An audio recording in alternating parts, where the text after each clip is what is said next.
The question is if HIV have been or has been ever isolated, and the clear answer is no. And I explain you what they did instead. We have to go back in the history of virology, let's say into the year 1970, where the activity of a certain enzyme, the reverse transcriptase, was believed as a proof of the existence of a new type of viruses, the retroviruses. It soon turned out to be wrong, because the activity of this enzyme can be found in all human beings, in all mammals, in all plants. So this working hypothesis proved wrong. But what happened in the meantime? They established some molecular techniques saying we isolate under certain conditions some proteins which were said to be specific for this virus, but of course never the whole. They had never isolated all proteins from a viral isolation out of such a test tube, for example. At least it was never demonstrated. And what they did instead, I'm going to show you right now. The secret of this kind of science is that they have established cells which were able to grow outside the body, right? And the secret is all in there. Those cell lines have certain characteristics when treated in a very special way. So they add inside plant hormones, hydrocortisone, mitogens, oxidizing agents, etc. And then the cell line reacts, of course, in a certain way, producing the signs of reverse transcriptase activity. Of course, they say it's only because we added blood or parts of the blood, sera, from a patient together, and this results in the production of virus, because somewhere there's the virus inside and it will infect this susceptible cell line, resulting in further amplification or replication of the viruses. And that is absolutely wrong, because if you take those cell lines, these special cell lines, and take blood of what they say it's uninfected person, and you do it the same, exactly the same way. Keep in mind the word control won't appear in any AIDS publication. So it will result in the same way. Of course, if they take only patient material from a patient, they never will succeed in viral isolation. They may detect a certain protein of a given size saying, well, this is part of HIV. They will find stretches of genetic material amplified with PCR saying, well, this is part of HIV. And this is absolutely wrong. I explain you why. First, what they sell us, or what they sold the world as being viral particles, are not viral particles. And you're just going to borrow you the latest issue of Scientific American, and there you will find on page 50 the explanation what they are showing to us. Cellular particles for export, import of proteins and other materials produced by certain cells. And they look exactly the same, what they're showing us, as HIV. So this is one explanation for what we see in those electron micrographs. And on a molecular level, they detect HIV only by indirect means. They say if you are positive, it means if you have antibody against some proteins, you are positive. But it's a clear circular argument, because they have no viral proteins. They just come up using proteins which in the mixture of those cells and those cells were prepared under severe conditions, isolating the proteins without showing this gel, using those proteins in the AIDS test, in the HIV antibody test, wrongly claiming those are HIV-specific proteins. And if you bind against those proteins, you said you are HIV positive. But this is a circular argument because they produced, under very stressful conditions, those proteins. And imagine if your body, under very stressful conditions, produces the same proteins, your body reacts in building antibodies against those proteins, thus resulting in positivity. And of course, if you think about the hemophiliacs, which were since '69 were given prophylactically factor VIII preparation, which was forbidden before because they were afraid of antibody production against those factor preparations because they're very impure. Only 0.3% is pure activity. The rest is cellular debris, proteins, foreign proteins. There all the liver diseases coming from in the case of hemophiliacs. And of course, this results in positivity. They have huge amounts of foreign proteins introduced to their body. The body makes antibodies against, and then they come up with a positive HIV test. How is it possible that there are so many papers that have the word isolation of HIV in the title if it's never been achieved? Well, I think this is just a central dogma in this kind of science. For example, if you just look in such kind of books or various other books around retroviral testing or testing for HIV, you find the central dogma in the very beginning, just saying retrovirus are the cause of considerable human morbidity and mortality. Essentials for quality control and laboratory diagnosis. And you will find no single reference even where the proteins, the antigens used in all those tests were isolated from. You see, this is their hidden agenda. They say in their mixture what they are doing this business in the lab, that they create viruses and viral proteins. And this is a case of self-deception, at least. And deception in case of all other scientists who were supplied by cloned genetic stretches said to represent parts of the HIV genome. Working with this and believing that the original isolation has been performed in a proper way. So, you know, old science was based on faith, on trusting inside the techniques applied by other people. And they never had done it. You find the word control, you don't find in those literature. To mention that you did a parallel isolation attempt with uninfected material. You don't find this. So, and it's just a matter of belief. And of course, they can for years and decades go on, well, the virus exists but it's harmless, well, we have another model and now we find it everywhere using PCR techniques. But this is either deception, self-deception, or a bloody lie. Why are people so willing to believe in the virus, do you think? Why are people so willing to believe in the virus? I think this is because people are lazy, and there's a tendency to be lazy, to have easy explanations for everything.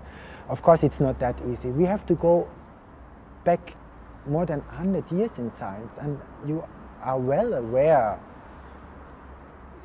that people try to explain every illness by the action of bacteria. Koch, Pasteur. We read their literature and you see how they cheated. Read Gayson's book on Pasteur. You see the fundamental flaws. Only 3 illnesses he could prove that the bacteria has a role in illness. At least it's there every time or always. And I think you have to realize the dynamic which was inside, modern techniques, science, explaining everything. And this materialistic thinking, that we reduce everything down to a molecular level and to explain life just on the action on some molecules, proteins or genetic material. I think this is, you have all to keep in your mind to understand why they are always in search to find easy explanation for complex illnesses. What about Peter Duisberg's claim that molecular cloning is the best detection technique for retroviruses? Look, the question is, what's about Peter Duisberg's latest claims that finding the soul of a virus, it's the latest proof for the existence of a virus. Well, I say this, it's easy to criticize this point because it's so clear that it's a circular argument. First, in mixing such cell lines with material over years, they enrich genetic materials in such cells, because if DNA is added, DNA has a tendency to integrate inside the cells, so you enrich it there in order to isolate genetic material of HIV or the other viruses. You take them out, but not from this very special cell line. You have to find it in the material of people. So the secret is that it has been enriched here, and in order to isolate the genetic material, the infectious clone, you always have to use such kind of cell lines. You never find a hole in a patient. So, and their self-deception or their lie, and I'm using these hard words because it's obvious. And in case of HIV and the fear of this death sentence, we cannot just joke about this issue and come up after 20 years of virology, modern virology, to say this whole thing about antibodies, biochemistry, proteins is all rotten, and we just now the new standard of isolation is molecular cloning. Because what they do, they use another cell line, cells, just add amplified genetic material, and then redetect the genetic material inside the cells and say, look, it's there. Look, I think it's irresponsible after 20 years of virology just to come up with new techniques, with new methods, and to say this is the final proof of a virus. You just come up with a stretch of genetic material which you say it represents the viral genetic material, and you pour it onto cells and you redetect it. And then you say, look, it's there. And because I can redetect it or re-isolate it, what I put in before, then that is the proof of a virus. This is just a stupid circular argument. It's incredible. And I think here the joking and the scientific, this pseudoscience should stop, because think of the fear and what such test, positive tests, which such results mean for those people. And I think we have to analyze this by psychological means, because people are so much in their techniques, in their concepts. And I hear very often in science, everything is possible.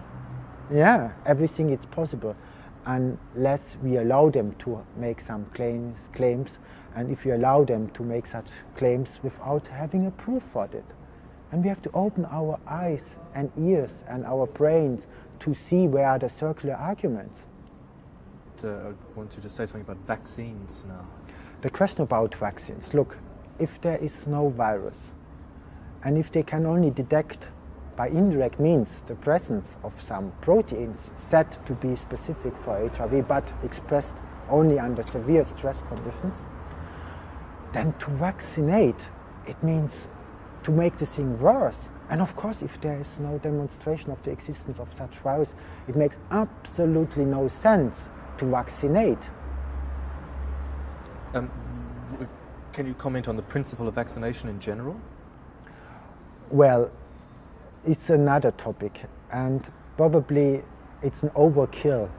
If I would go in, I have a lot of other things to criticize on, because if you just go into the literature, a history of vaccination, you will find that all diseases finished or went down long before vaccination was applied. So only to mention. Something we haven't discussed before, but do you have any comment on this recent so-called scandal about the Abbott antibody negative tests that were not supposed to happen? Yeah, about the Abbott test. It's ridiculous that no journalist is asking, well, if there is a test which does not work 100%, not to ask, well, if we have false negatives, what about the false positives? And here you see the central dogma. If they once have a positive, this is their dogma, they say the virus is somewhere. And that's it. It's just an act of definition. Finding antibodies, testing positive, you are positive, you are going to die, you have the virus inside yourself somewhere. And if you are negative, they don't retesting with you. And because if they would retest you, especially with the genetic test, and perform them in the proper way, not using those dirty molecular tricks, then they may test the same amount of people, of course, positive, then they test in the group of antibody positives. Is a technical question. You often hear people talk about PCR in terms Oh, yeah. of virus. What is the difference between, for a retrovirus, so-called retrovirus, PCR for RNA, PCR for DNA? The secret of all this PCR testing is that if they want to test you positive, well, you are positive in antibody test, or you are gay and have illness, right? Or you think you are an AIDS case. So they try to isolate certain kind of RNA out of your body. But you know, those stress proteins eventually misdiagnosed as representing HIV are only expressed under certain stress conditions, or if you have immunological contact with them. If they are expressed under those stress reactions, of course RNA has to be produced before. And this RNA is detected, amplified, and said, well, you are positive in a PCR test. And if you take the starter molecules, which are always needed in PCR, to test them positive with their stretches of RNA, if you take the same stretches, of course, as they do, in testing somebody negative, they are not doing it with the RNA, but with the DNA. And the secret in here is that those stretches won't fit to the DNA, because when RNA is produced, the genetic information is slightly changed, and it does not look like the same like on the molecular, on the chromosomal level, on the DNA level. And this is the trick behind this PCR testing. Well, the question is that when antibody tests are not specific because there is no viral isolation, no viral proteins, why not PCR testing is more accurate? In principle, PCR is more sensitive, but if you just detect proteins which your own body developed or which you received by blood donations or using factor VIII preparations, the same applies, of course, for the PCR testing. They are using a technique to amplify sequences which were inside your body but only expressed under special conditions. And so the PCR testing as well is absolutely invalid.